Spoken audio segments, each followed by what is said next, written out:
Hello, my dear children. One video I have made regarding your syllabus, and this video is telling you about the reduced syllabus which has been decided by the boards. Complete reduced syllabus I have provided in my video of syllabus you can find the link in the description box. For your convenience, in this video also I'll make it available for you all at the same place.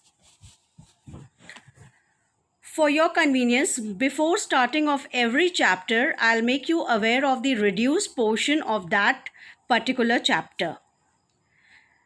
As I'm going to start first chapter, some basic concepts of chemistry, I'd like to make you aware of the few topics which have been reduced from the syllabus for this year only due to the current pandemic problem.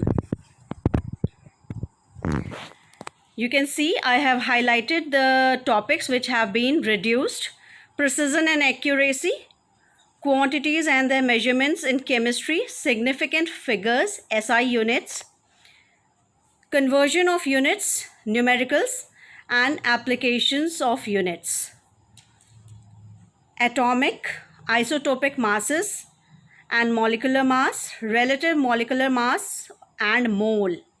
The atomic mass unit is one of the experimentally determined unit. It is equal to 1/12 of the mass of carbon-12 isotope. Numerical problems based on mole concept, Avogadro's number and gram molecular volume, empirical and molecular formulae, numericals based on the above.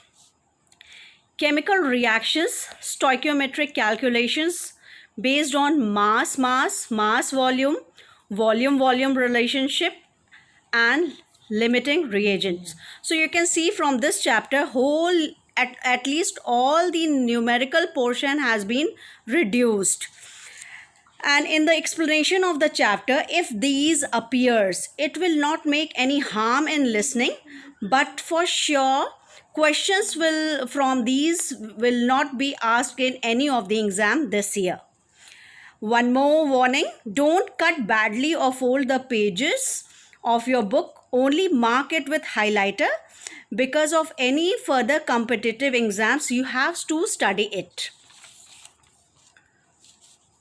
One more very important thing, children: though your ISC and CBSE board have same syllabus for chemistry, but reduction in both boards are different. Many of the topics have been reduced in CBSE board but not in yours. So be careful and don't get confused. So let's start the first chapter. Thank you, children.